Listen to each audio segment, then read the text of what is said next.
Hi, I'm Hal Roberts. This is Bridge City News. Welcome. Here's some of the top stories we've been following. With inflation now at 2%, the Bank of Canada cut its key lending rate yet again. We will explain by how much.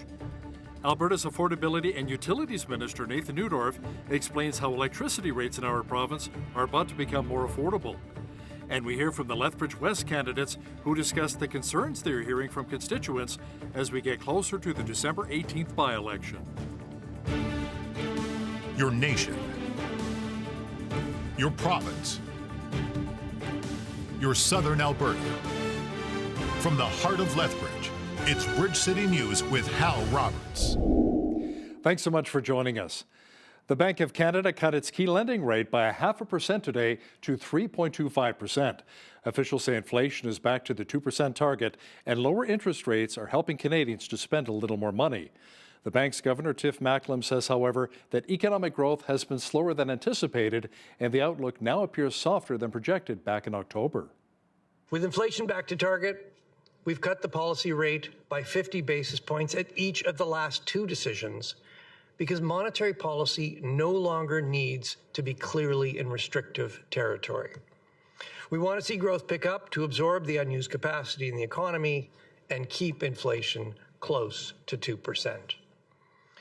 The Governing Council has reduced the policy rate substantially since June, and those cuts will be working their way through the economy.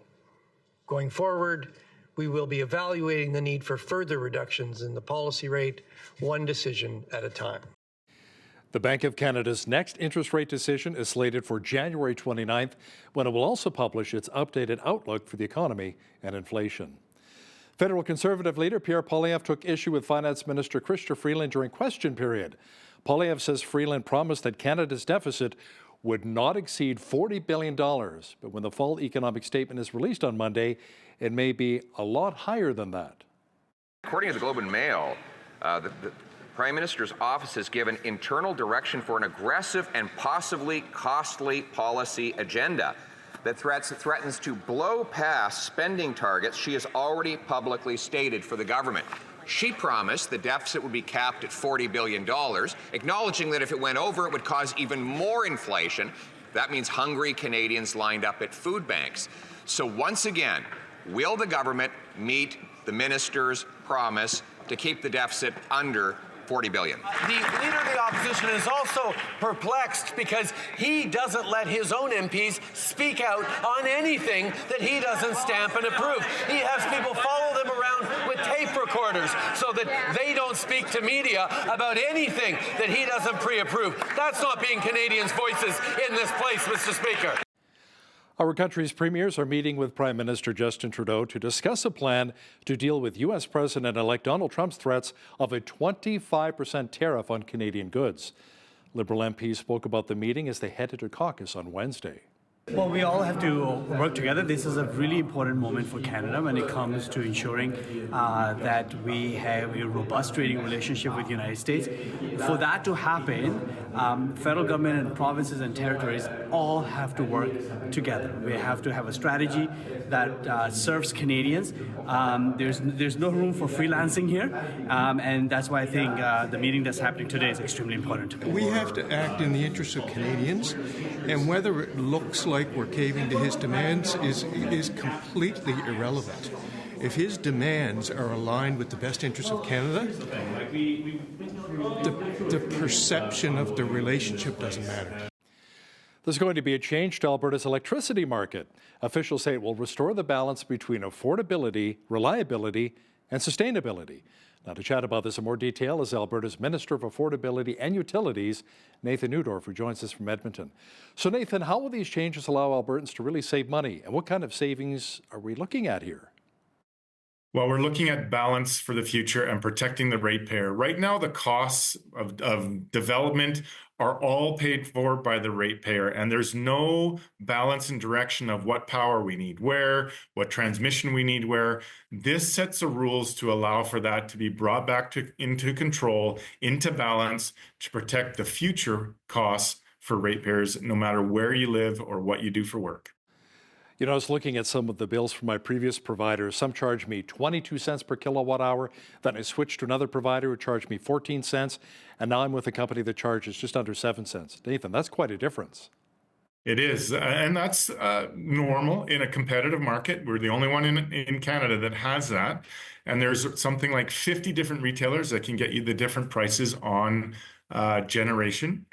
But we are also going deeper into the work and making sure that we also help control costs on transmission and distribution. We're looking at the entire system to make sure it is built properly and balanced so that Albertans gets benefit of all of those stages along the way in our grid.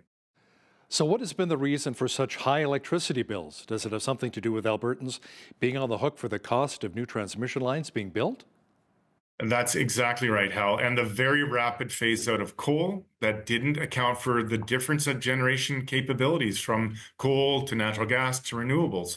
So this takes in, again, not just the generation cost, that was a significant consideration, but also the transmission cost, because we had a rule that said you couldn't have congestion on a line.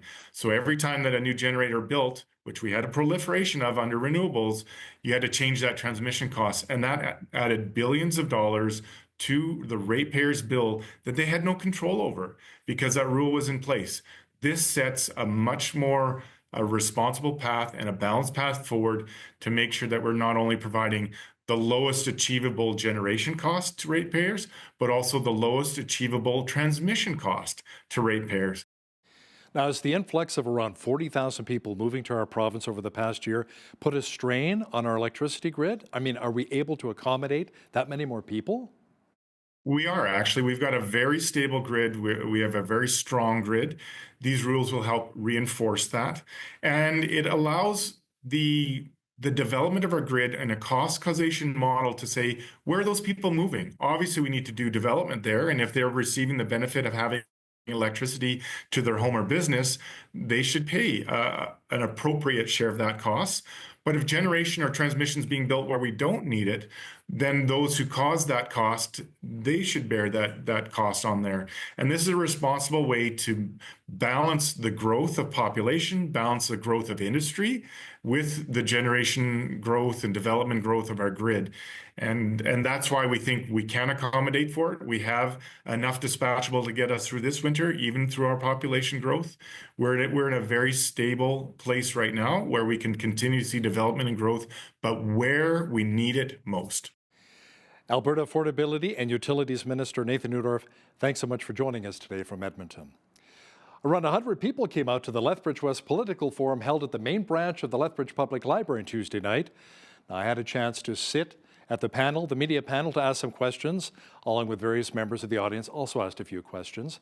The Alberta Party's Leighton Ververka was unable to attend due to a work commitment, but the UCP candidate John Middleton Hope was there, along with the NDP's Rob Miyashiro.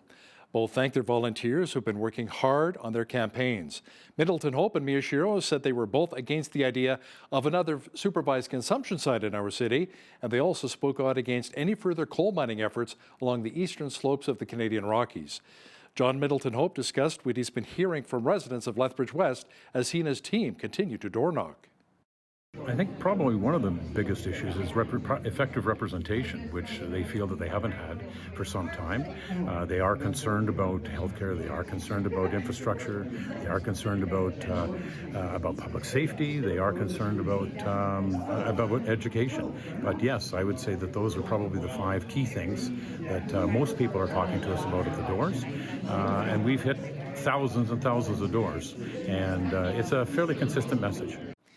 Now, the NDP candidate for Lethbridge West, Rob Miyashiro, also discussed what he was hearing from constituents as he and his team have also been knocking on thousands of doors. Overwhelmingly, the biggest issue is healthcare. People are worried about what's happening in our healthcare system, not just in our province, but in our city. We don't have enough family doctors. We don't have enough access to specialists. People have to go out of the city for gynecological care, and it's really scary. We just lost another couple of family doctors a few weeks ago. We haven't been able to replace them fast enough. That is the overwhelmingly number one concern of people that we've talked to on the doors in Lethbridge West. Advance voting is now open for the Lethbridge West by-election, and Election Day itself is coming up on December the 18th. Alberta Premier Danielle Smith met with Western governors in Las Vegas, Nevada recently. She got some FaceTime with the South Dakota governor, who's Donald Trump's pick for Homeland Security Secretary. Our legislative reporter Tyler Dawson explains why this is a big deal for Alberta. It's a big deal for Alberta because we are really pushing to pitch Alberta energy, frankly, to the incoming U.S. administration, to the governors that might have some sway, to the people who are going to be within the administration who might have some sway on this issue. So Smith is really, she's going down to those places. She's talking to the governors and saying, look, if there's a tariff on Alberta energy, this is a lot of the energy that supplies those Midwest refineries. There isn't an easy alternative for those Midwest refineries that are outfitted to handle Alberta heavy crude.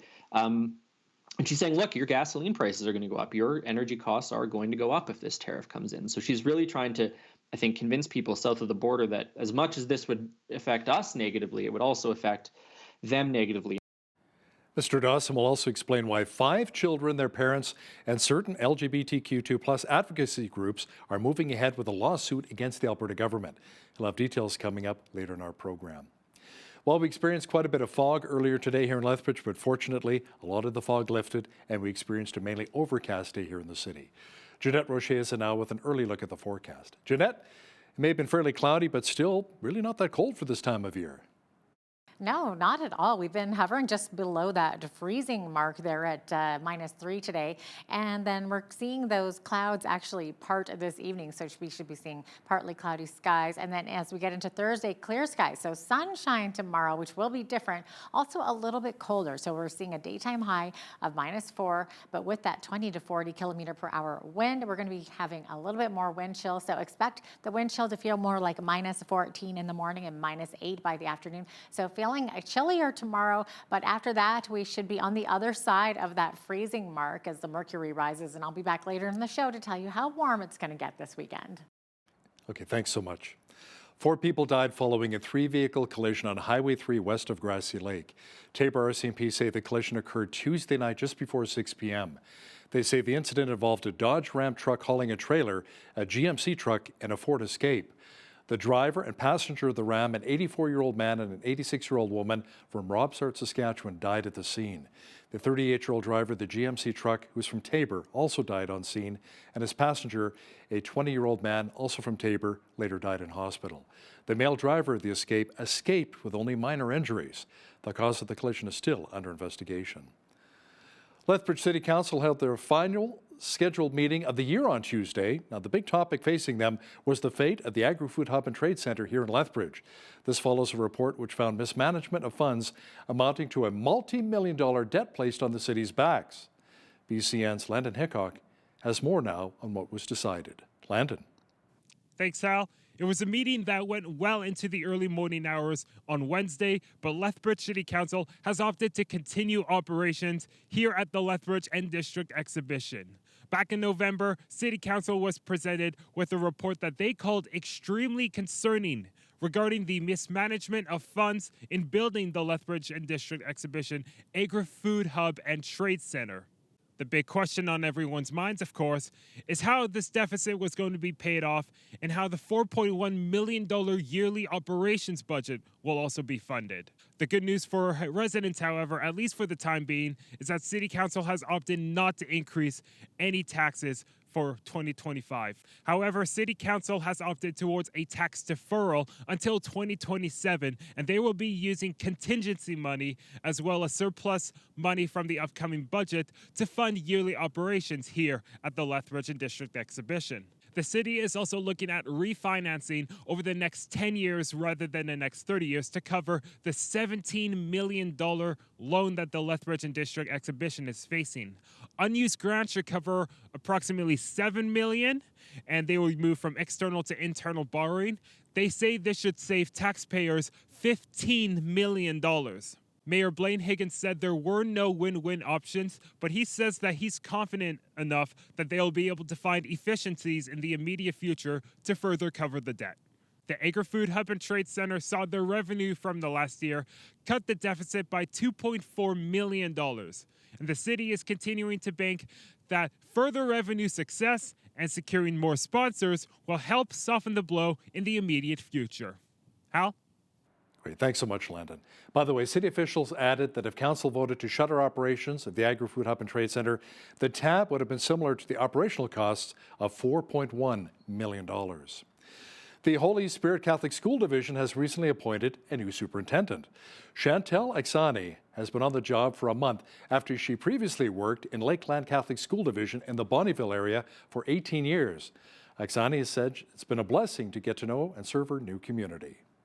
I've had experiences with Holy Spirit Catholic School Division, getting to know their leaders throughout my time in different roles that I've had, and I've heard wonderful, amazing things about Holy Spirit Catholic. And when the position came up, I prayed about it, I reflected upon it for a long time, because change is hard, but change is wonderful, and I'm so thankful that I was chosen to serve our school division. It's been a blessing, a whirlwind. It's been so fun.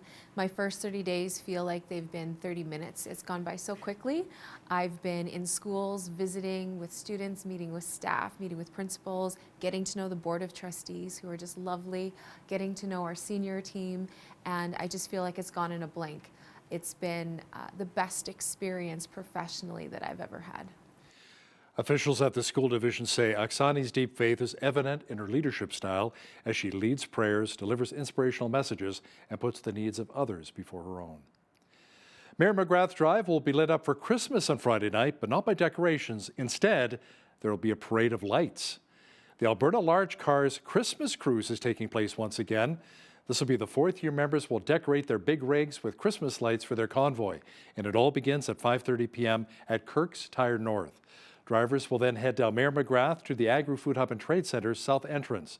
Now, the best part, however, is that the trucks will be filled with toys collected in support of Lethbridge Family Services' Angel Tree campaign. Shauna Gruninger Real Estate Group is going to do a huge shop just for this event to fill the trucks.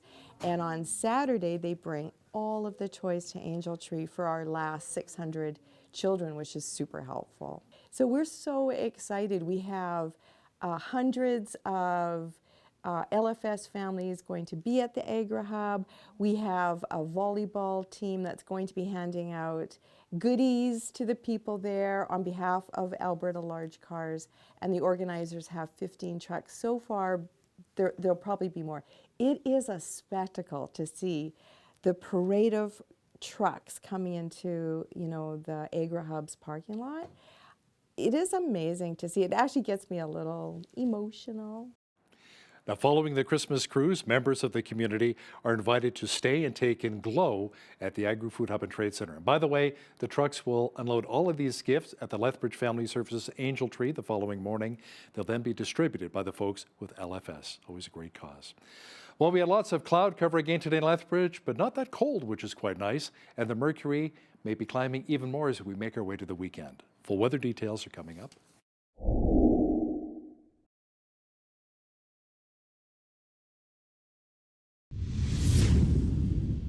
We've seen a lot of cloud cover here in our region, and a lot of the snow that we had earlier has melted away here in Lethbridge. Jeanette Rocher is now with all of the weather details. Jeanette, if this keeps up long term, we may have ourselves a brown Christmas? Well, wouldn't that be interesting? I mean, it could happen, especially looking at these temperatures. We're going to be reaching some pluses there, and particularly because the flurries we were supposed to see on Sunday now are not happening. So as we get through Thursday, which will be our coldest day for a little while anyways, -4 but -11 with the wind chill, clear skies, up to 2 degrees on Friday, then up to 8 on Saturday. Sunday, instead of flurries and chilly, we're seeing high of +3 with clear skies, and then we're going to drop down to -8 on Monday and -6 on a Tuesday. But even though we are seeing those lows, we're still not as low as the average low for this time of year, which is -12. So average high right now is 0. 15 was the record high in Lethbridge on back in 1908 rather, and then 1919 saw Lethbridge's record cold, which was -37. Okay, sun rose this morning at 8:19 a.m. Sunset this afternoon at 4:31 p.m. So 8 hours, 12 minutes of daylight. We've been sticking at that sunset at 4:31 for the past several days now. That is early for the sun to go down. Okay, on the west coast tomorrow, 7 degrees for the high in Victoria with 30% chance of showers, 40% in Vancouver, high of 6 degrees. Edmonton sitting at -6 with mainly cloudy skies tomorrow. Mix of sun and cloud tomorrow in Calgary with a high of -5. Now, in the rest of the prairies, we're seeing a lot more frostbite, particularly in Winnipeg. But Saskatoon and Regina also seeing those wind chill factors in the high -20s and in the -30s. But daytime highs -17 in Saskatoon, -18 in Regina, -21 for the high in Winnipeg. Winnipeg under extreme cold warning, though, with that wind chill going to feel like in the -40s. So also looking at that frostbite risk. As we get to the rest of the country, we're seeing mostly precipitation in the form of some rain there, but actually flurries here in the central part. It's mostly rain on the east coast there. So Toronto seeing some flurries, -5 there. Ottawa, 70% chance of flurries tomorrow with a high of -4, and 0 in Montreal with some flurries. All three of those cities also seeing some winds up to 60K, 80K winds in Montreal. And then both Fredericton and Halifax also seeing some extreme wind up to 80 km/h winds, as well as a rainfall warning in Fredericton. So actually for most of western New Brunswick and the Fundy Coast, and up to 25 to 40 millimeters of rain in total by the time it finishes. Now this evening, Fredericton should see another 15 millimeters, and tomorrow morning 5 millimeters, and then it should be finished. High of 10 degrees there. Halifax seeing a high of 11. Could also see some showers, 10 to 15 millimeters tomorrow, 5 millimeters expected tomorrow in Charlottetown, 12 for the high there. Also some very windy conditions there as well.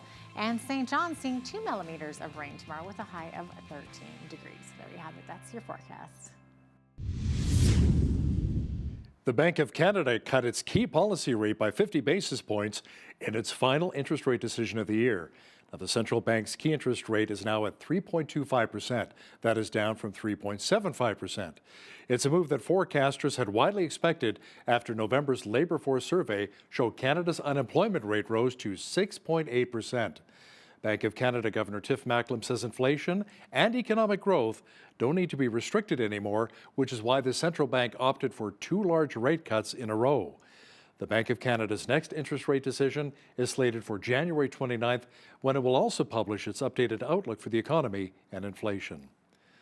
Canada Post says the latest demands from the union representing striking postal workers are unaffordable and unsustainable. The Crown Corporation says those demands would wind up costing more than $3 billion over 4 years.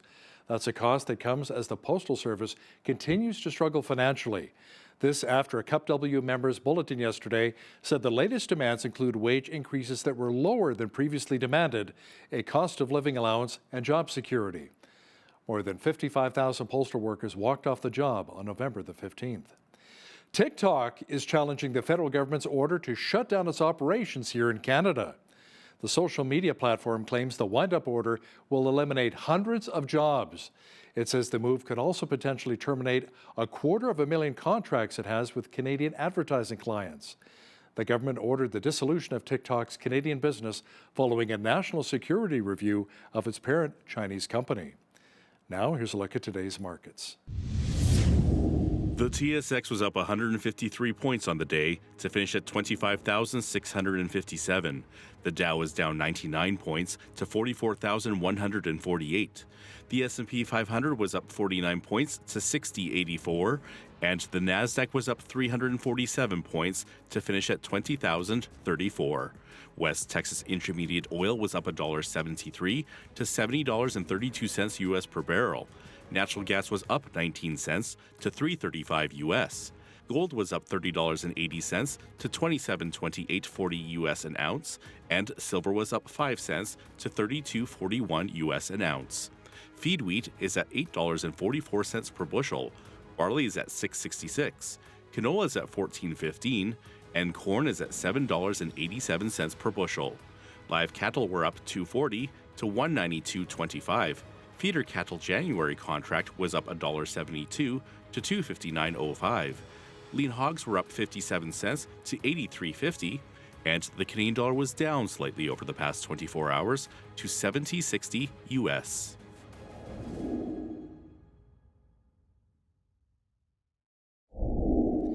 Recapping one of our top stories, Prime Minister Justin Trudeau is meeting with provincial and territorial premiers to talk about Donald Trump's 25% tariff threat. The premiers are meeting with the Prime Minister virtually. Liberal MPs say the meeting with Trudeau is important in developing a strategy that best serves Canadians. Well, the federal government announced a further 300 firearms would be added to the banned gun list.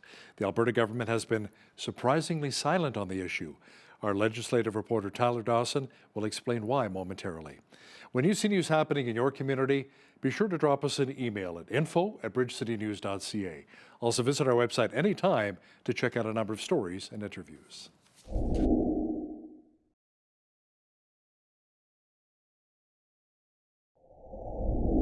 The federal government announced that a further 300 firearms would be added to the banned guns list. Now, surprisingly, the Alberta government was a little bit silent on the subject. Perhaps it was because the announcement was made on the anniversary of the École Polytechnique massacre in Montreal. Now, to talk about this in more detail is our legislative reporter and the Alberta correspondent for the National Post, Tyler Dawson, who joins us once again from Edmonton. Tyler, Premier Daniel Smith has talked a big game about gun owners' rights in the past. In fact, the Alberta's right to own guns for many Albertans was included in the new Bill of Rights. So what changed? Well, I think part of it is almost certainly, as you alluded to, the fact that this announcement came on the anniversary of the École Polytechnique massacre, which was, I think, 35 years ago on December 6th, I believe. So obviously just sort of an awkward day for someone to come out with really strong opposition to it. But, you know, there could be another political imperative here, which is while firearms ownership is important to people in rural and small town Alberta, UCP supporters, party membership, things like that.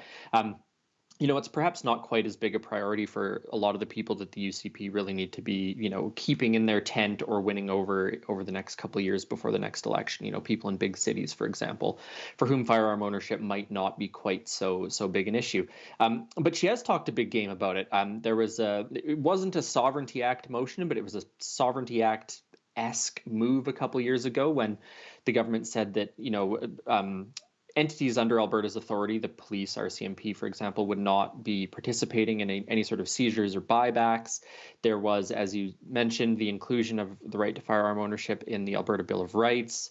And, you know, during the debate over the Bill of Rights, actually, a good number of MLAs talked about their own relationship with firearms, their own firearm ownership, their use of them in hunting and to protect livestock and things like that. So it's certainly something that this government has talked about a fair bit. And Justice Minister Mickey Amry has said that, you know, that they'll push back where they can and exert what provincial authority they can. But there wasn't any sort of, you know, shouting from the pulpit condemning this move, which maybe you would have expected considering the stance that they've taken over the past few years. Now, Tyler, the province announced that it would be bringing in no-fault insurance in the hopes that it would lower insurance costs for Albertans by lowering costs for the auto insurance industry. Now, sadly, however, we're not going to see any rates drop until at least 2027. Why is that? Well, the way the system is set up is that there's going to be the amount of money that an insurance company can increase your premiums by annually right now is capped. And so that cap is going to get a little bit bigger, I think to about 7%. So it means that there will be a jump next year, a bigger jump than there would have been had these rules not changed. And there will be a jump the year after, again, a bigger jump if these rules had not changed. In theory, the idea goes that will sort of give the insurance industry a little bit of time to make some more money, build up, you know, reserves maybe, I don't know. And that's when sort of the no-fault insurance plan would come in, which would limit insurance company payouts, because barring some exceptional circumstances, you wouldn't be able to take the at-fault driver to court, which presumably lowers the payouts that insurance companies are going to have to pay. So there may be some relief in a couple of years, but it doesn't seem like there's going to be a reduction in premiums for the next couple of years. The reason that sort of matters is because the Alberta government did do a big survey consultation of Albertans, asking them what they thought, what they wanted to see when it came to the insurance industry, when it came to insurance costs. And about, I think 54%, so a small majority, but certainly majority, said their number one priority was bringing down costs. If that's not going to happen over the next couple of years, you might have some hurt feelings going into an election year. Maybe we'll see a massive reduction in insurance costs going into that year. But of course, not everyone's insurance renews on January 1st, right? You know, my insurance renews, I think, in July. So the election will be held before my insurance drops down under that scheme. So a little bit of a little bit of political risk there, I think, for the UCP. Even if rates come down, it won't be for a couple of years. People might have forgotten. The rates might not come down to what they wanted them to. It's certainly a little bit of a risky plan of attack on the insurance front, I would say. And you know, it's going to make it much more challenging for drivers under the age of 25, especially if it's going up, and away over the next couple of years. It's going to make it very tough on them. Tyler, as of April Fool's Day, photo radar in the province will mostly be shut down. We'll mainly see it, I believe, in the school zones, playground zones, and construction zones moving forward. Now, government officials say it'll end on provincial highways. Now, you and I have driven up and down Highway 2 many times over the years. I don't think I ever remember a time of seeing photo radar set up along that stretch of highway. No, I don't either. You know, I called the transportation ministry and said, I've never seen a photo radar truck on Highway 2. What's going on here? And they said that there have actually been tickets issued for photo radar on provincial highways. So I suppose, you know, secondary highways and perhaps some sections of highways that are going through cities and things like that. I'm not entirely certain, but yeah, that caught my eye too. I thought, well, you're eliminating something that doesn't exist, but I guess it does. So maybe we've just missed it in all of the miles we've driven. But they've basically been arguing for a long time that photo radar is a cash cow, that it needs to be eliminated, that it's not reducing, you know, it's not improving traffic safety. It's just a way to, you know, make more money. And there's some truth to that. There's a lot of money that's made across the province from photo radar. And a lot of that money is used by municipalities to fund municipal services, policing often being the big one. And the provincial government actually dips its fingers into that pot too. They changed the rules, I think, in 2021 to give themselves a bigger portion of the photo radar revenue. I think it's up to 40% now. So a bit of a fiscal problem to some extent is going to result from this, I think it's fair to say. Now, what's also interesting about this is by eliminating photo radar, the UCP has put themselves on a bit of a collision course with police forces across the province, which is, you know, usually conservative parties tend to be sort of law and order pro-police parties, and they're at loggerheads, I guess, with police over this, who say that this really does reduce traffic fatalities and traffic accidents, and this is a good, safe policy. So I guess we'll see what the outcome is for traffic around the province. Certainly, there's almost certainly going to be a reduction in revenue, both to municipalities and the province. But I guess we'll see what happens in terms of the safety aspect of it. Now, as you say, it is going to be in playground zones, school zones, and construction zones. And municipalities will be able to apply to the provincial government to allow photo radar on other installations. Perhaps it's a super high-risk intersection, an area where there's lots of speeding, collisions, and things like that. There may be some other locations that are approved, but those are going to be on a case-by-case basis. Premier Danielle Smith met with the Western governors in Las Vegas recently. She got a little bit of FaceTime with the South Dakota governor, who's Donald Trump's pick for Homeland Security Secretary. Now, Tyler, why was this a big deal for Alberta? Well, it's a big deal for Alberta because we are really pushing to pitch Alberta energy, frankly, to the incoming U.S. administration, to the governors that might have some sway, to the people who are going to be within the administration who might have some sway on this issue. This is the case right across the country. This is not a, sort of a unique to Alberta situation. That the Prime Minister has been, well, he was in Florida at Mar-a-Lago to have dinner with Trump a week or two ago. There's been lots of discussion. I think actually the premiers are on a call with the Prime Minister today about it. This is a huge issue right across Canada. I mean, a 25% tariff, which Trump is promising as soon as he gets into office, would be, I don't think it's editorializing too much to say catastrophic for the Canadian economy. It would certainly be a big deal for the Alberta economy. I think 80% of our energy goes to the United States or something like that. So if there's a tariff on that, cause some huge problems here. If there were retaliatory tariffs, that would certainly increase costs for everyone in Alberta.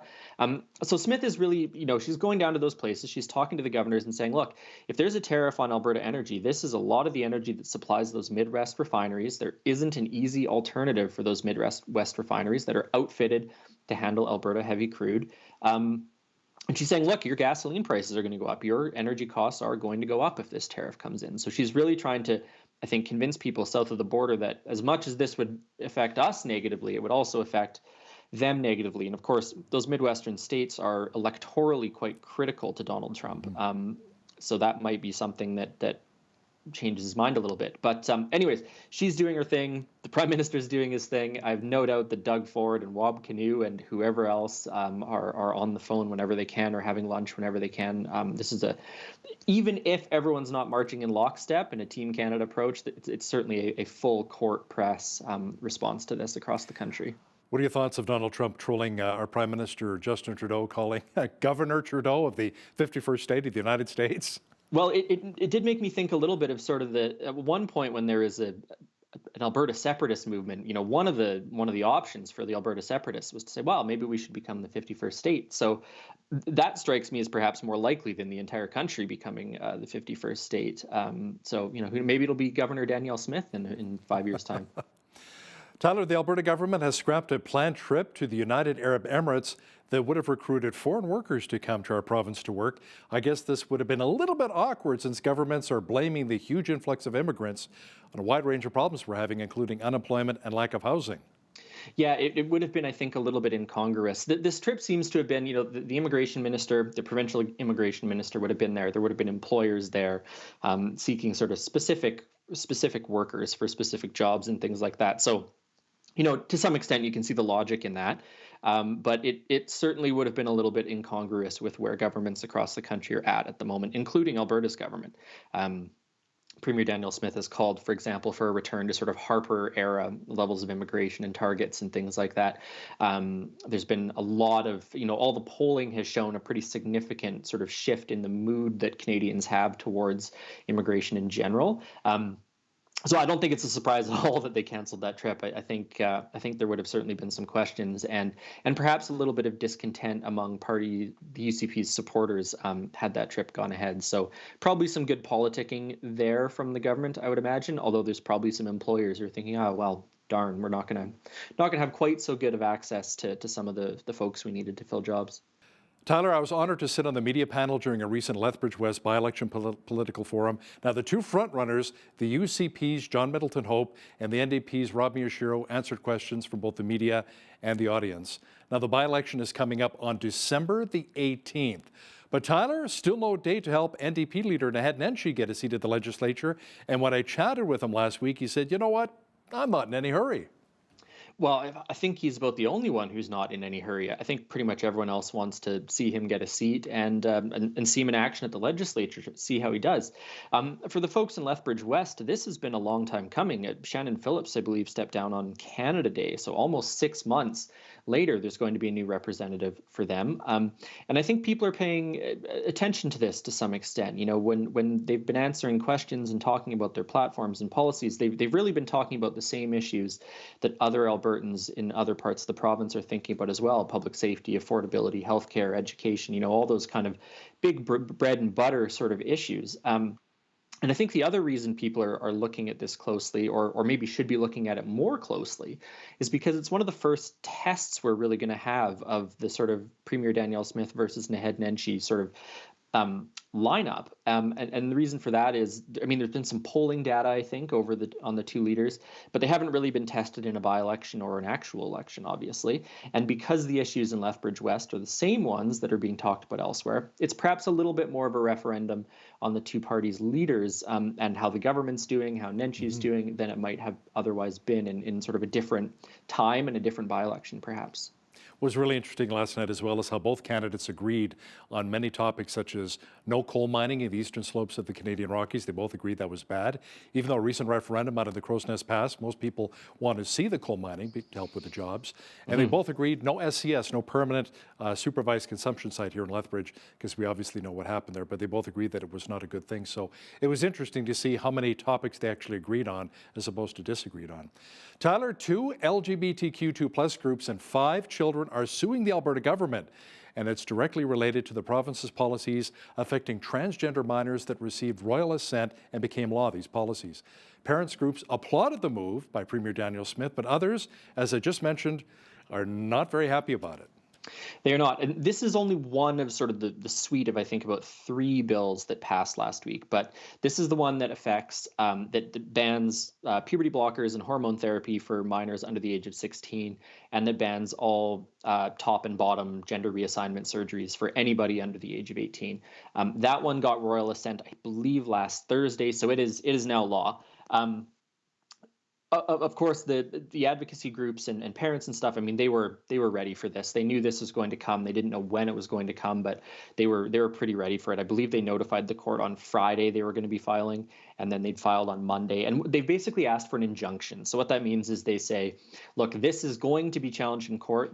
And the court is going to make a determination at some point on the constitutionality of this, but the court should block this from coming into effect until that constitutionality is decided. So that is, at this point, basically what they're asking for. They argue that it violates a bunch of charter rights for transgender minors.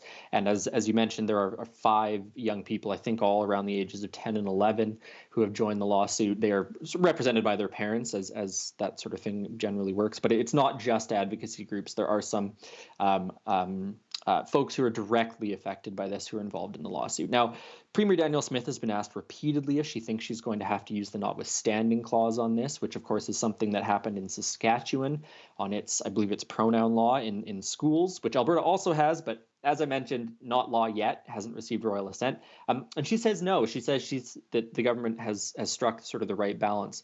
But of course, you don't want to say, yeah, we're going to use the notwithstanding clause because you're tacitly admitting at that point that what you've done is unconstitutional. So this is the opening salvo in what I think is going to be a lengthy court battle over this particular law and the other laws that are going to come into effect sometime later in 2025.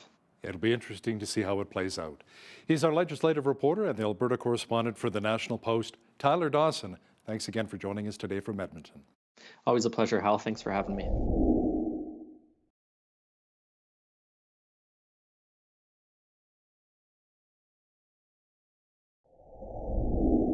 Judaism and Christianity have so much in common. However, the big divide seems to be Jesus. Who is he? Now, to us Christians, of course, he's the Son of God. Today's guest is going to offer his thoughts on the subject of who Jesus is.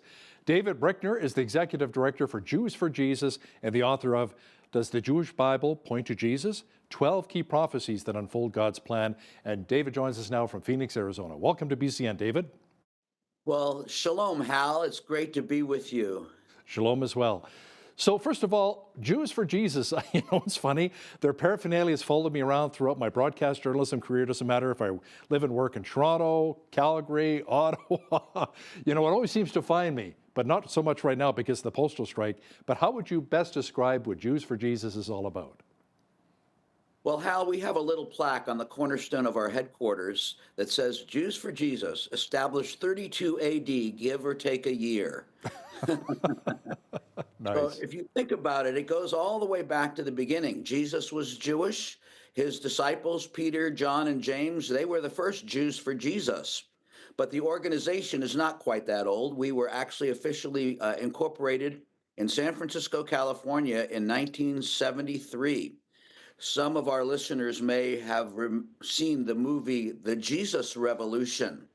And there were a lot of young people coming out of that turbulent time with the Vietnam War and everything who were searching for truth and found it in the Lord Jesus. And many of them were Jewish people. And God used a man by the name of Moishe Rosen, who was our founder, to gather this young group of early young believers in Jesus, Jewish believers, as a witness, as a testimony to our own people. We wanted our Jewish people to know that Jesus is the promised Messiah and the Savior of the world. And since that time, we've grown now to be the largest evangelistic outreach to Jewish people around the world. We're in 12 countries. The largest is in Israel. We have nearly 70 staff members, all of them Israeli Jewish people who love Jesus. And we want to share this good news about our Messiah with our people and with everyone. So you believe that Jesus died and rose again? Yes, he did. And he did so actually in fulfillment of all the hope and promise of the Jewish prophets, which is why I wrote this book, because most of my Jewish people don't really know their own Bible. And so Jesus is revealed in the Jewish Bible, and then all of that, of course, is confirmed in the stories, the Gospels, in the New Testament account of his life. So it's all one Bible, but most of my Jewish people don't read or even believe in the New Testament. So for them, the Old Testament, it's not old, it's just the Jewish Bible. Wow. Yeah, there was definitely New Covenant. Now, David, it's been a very difficult year for Jewish people all over the world. There's been a lot of anti-Semitism. We see the protests everywhere, pro-Palestinian, pro-Hamas, and just anti-Semitic protests everywhere. What are you really attributing this to? Well, Hal, it's an ancient hatred. It goes all the way back to God's calling of Abraham out of Ur of the Chaldees, as recorded in Genesis chapter 12. God put his favor on the Jewish people, not because we were so deserving of it, but because he decided in his mercy and in his grace to use the descendants of Abraham to bless the world. And he said in Genesis 12:3, I'll bless those who bless you, and the ones who curse you, I will curse, and in you, all the families of the earth will be blessed. And because of that, God has an adversary. And that adversary in Hebrew is called Hasatan, or Satan, and he hates everything that God loves. And so throughout history, we've seen the hatred as demonstrated in the story of Egyptian bondage, or the book of Esther, where Haman tried to destroy the Jewish people. And since then, you have had Haman and Hitler and Hamas, interesting H's there, all of them, I believe, inspired by the adversary of God himself to destroy the Jewish people. What we're seeing today, college campuses around the world, the pogroms that seem to be springing up again in Europe, and of course in the whole Middle East, is an expression modern times of that ancient hatred. It does seem like you said, ever since God said, you are my chosen people, the Jews have been persecuted around the world. Now, David, can you share a bit of your personal story? How did you come to faith in Jesus as the Messiah? Well, I was a college student, a freshman at Boston University, and I was at a point in my life where I was really seeking for something meaningful, more meaningful than what I had known. I was pursuing a career in music. I'm a trumpet player, and I wanted to be an orchestral trumpet player, and I was doing well, but I was facing some challenges personally in my life. And it was right at that moment where I was kind of a bit despondent that I was walking down the campus of Boston University, and standing in front of the student union were two people with T-shirts on that said Jews for Jesus. And it was such a coordinated coincidence, if you will, that I felt like I needed to do something. So I went up, introduced myself to them. They invited me to a Bible study. And Hal, I'll never forget walking into that Bible study. There was a group of young college-age Jewish believers in Jesus sitting on the floor with open Bibles. And I just felt this sense of welcome. And, you know, the prophet Jeremiah said to the Jewish people, I've loved you with an everlasting love. Yes, with loving kindness, I've drawn you to myself. And I really felt that loving kindness drawing me to faith in Jesus. And that was in 1976. Now you can figure out how old I am. And I never look back, and my life has been committed to sharing the love of God with all people, and especially with my Jewish people, through faith in Jesus. So, David, why do you think Jesus' own disciples had a lot of trouble understanding his identity, mission, and vision? Well, that's a great question. You know, there are two pictures in the Jewish Bible concerning the coming of Messiah. And the most popular one is the one that those early followers, the disciples, had in view, that the Messiah was going to come. He was going to bring in the kingdom of God. He was going to solve all of our problems, throw off the oppression of the Romans, give us all a 4-day work week, you know? And so when Jesus came, he didn't quite fit that image. He came as the promise of a suffering servant who would take upon himself the sin, the brokenness of humanity. And so it took a while. There's a story where Peter tells Jesus in response to his question, "You're the Messiah, the Son of the living God," in Matthew 16. And then Jesus, from that point on, starts to tell him and the rest of the disciples that he's going to go to Jerusalem and he's going to suffer. And Peter takes him aside and he says, "No, no, Lord, that can't happen to you." So it's obvious that, Peter and the rest of the followers didn't really understand the mission of Jesus when he first came. And so one of the stories I talk about in the book, which is one of my favorites, is how after the crucifixion of Jesus, the disciples were despondent because they thought they had really missed out and they were hiding away from the Jewish leadership. They were afraid they were going to be the next. And Jesus just shows up. Nobody knocks on the door, nobody opens the door, but bam, he's there. And he asks them for something to eat to prove to them that he's not a ghost, that he really did rise from the dead. And then he says something which I think has helped me actually in writing this book. He says, "These are the words that I spoke to you when I was still with you, that everything written about me in Moses and the prophets and the Psalms must be fulfilled." And then he opened their minds to understand the scriptures. And so my prayer is that this book will open the minds of not just Jewish people, but anyone who has a heart to seek the truth, that all of these things about Jesus that we know, including what we're going to be celebrating very soon with the whole Christmas story, these were promises that were predicted throughout the scriptures from those three areas of the Jewish Bible: Moses, which we call Torah, the prophets, which we call Nevi'im, and the Psalms, the writings, which we call Ketuvim. And those three sections make up an acrostic called Tanakh.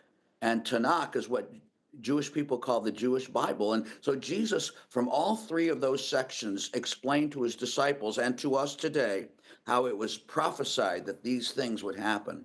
David, many would say that Isaiah 53 is the most dramatic and extensive portrait of the Messiah. So why would Jewish people be reluctant to see Jesus as the Messiah after reading this? Well, the fact is that most have never read it. There is a cycle of readings that occurs every year in the synagogue, and the chapter that you referenced, Isaiah 53, which is so significant, is never read in the synagogues. Most Jewish people, even though we're known as the people of the book, don't really read their own Bible. Even very religious Jews, Orthodox Jews, will study Talmud, which is the rabbinic commentary, more than they will the Bible itself. And so because of that, we actually do a lot of going and reading sections from Isaiah 53 and asking the question, do you think that's from the Old Testament or from the New Testament? And invariably, they'll say, oh, that's from the New Testament. Well, why do you say that? Because it sounds like Jesus. Well, let us show you that this was written by a good Jewish boy named Isaiah, who was writing 700 years before Jesus was even born. And it blows their minds. We call it the rabbi's dilemma, or the missing chapter in the Bible, because it's hardly ever read by Jewish people. And when they do, they can't deny the fact that it seems so clear and it's pointing to Jesus. So how important is the prophecy from Jeremiah 31:31, which speaks of the new covenant, which we talked about earlier? Does this really point the way to Jesus? It does. And again, most Jewish people have never read it, never considered it. And you can look even in the Jewish sources, the commentary, there's very little said about the new covenant. Habrit HaChadashah, Jeremiah 31 is the only place in all of the Jewish Bible where it's mentioned. And there are some really key components to it. Number one is that a relationship with God in this new covenant is going to be available to everyone based upon God's willingness to forgive them of their sin. And so how important was it when Jesus celebrated the Last Supper in the upper room, the Passover, that he took the cup after supper, which was the third cup in the 4-cup Passover meal. The third cup is the cup of redemption. He raised it up and he says to his disciples, this cup is the new covenant in my blood, poured out for you for the forgiveness of sin. So Jesus connected Jeremiah 31 with his life and mission and the work that he completed through his death, burial, and resurrection. And we have an opportunity to show my Jewish people that, okay, if you're living according to the Mosaic covenant, how in the world are you having the sacrificial system with no temple and no priesthood? So how can the covenant, most of which has to do with a priesthood and temple sacrifice, you can't do that anymore. So what's going on with the covenant? And so that's when we can obviously point to the fact that God promised a new covenant, and Jesus said, "It has come in my blood." So, David, why do you think it is that some Jewish people are very reluctant to hear that they are part of God's chosen people? Well, I think it's not a reluctance to hear it. It's a reluctance. It's a confusion about what it means. There's a really famous scene in the movie Fiddler on the Roof, where Tevye, the main character, is having problems in his life. You know, his cow stopped giving milk. His horse has gone lame. His daughter wants to marry somebody he doesn't like. And in his very inimitable way, he looks up to heaven and he says, "God, they say we're the chosen people. For once, could you choose someone else?" And, you know, I think with the rise of anti-Semitism and what's going on in the Middle East, Jewish people are more inclined to say, you know, if this is what it means to be chosen, it doesn't feel very good right now. So I think there's a lack of understanding about what that really entails. And, it's not a prideful thing. It's a fear that's gripped the hearts of many Jewish people today. There's an uncomfortability because of what we've seen happening that you referenced before, the rise in anti-Semitism. Does the Bible really predict that all of Israel will one day recognize Jesus as the true Messiah? It's a promise in the Jewish Bible. Zechariah chapter 12, verse 10 says, "And I will pour out upon the house of David and upon the inhabitants of Jerusalem the spirit of grace and of supplication, and they shall look upon me whom they have pierced, and they shall mourn as one mourns for an only son. And in that day a great fountain will be opened for cleansing and for purification." The Apostle Paul in the New Testament takes that imagery, and in Romans 9, 10, and 11, he talks about God's continuing promise and plan for Israel, for the Jewish people. And he says in chapter 11, "And thus all Israel will be saved." So yes, I believe that there is a hope and a promise of God's continuing choosing and also ultimate saving of the people of Israel. David Brickner is the Executive Director of Jews for Jesus and the author of the book, Does the Jewish Bible Point to Jesus? 12 Key Prophecies That Unfold God's Plan. David, thanks so much for joining us today from Phoenix, Arizona. Thank you, Hal. On behalf of all of us here at Bridge City News, I'm Hal Roberts. God bless and thanks so much for watching.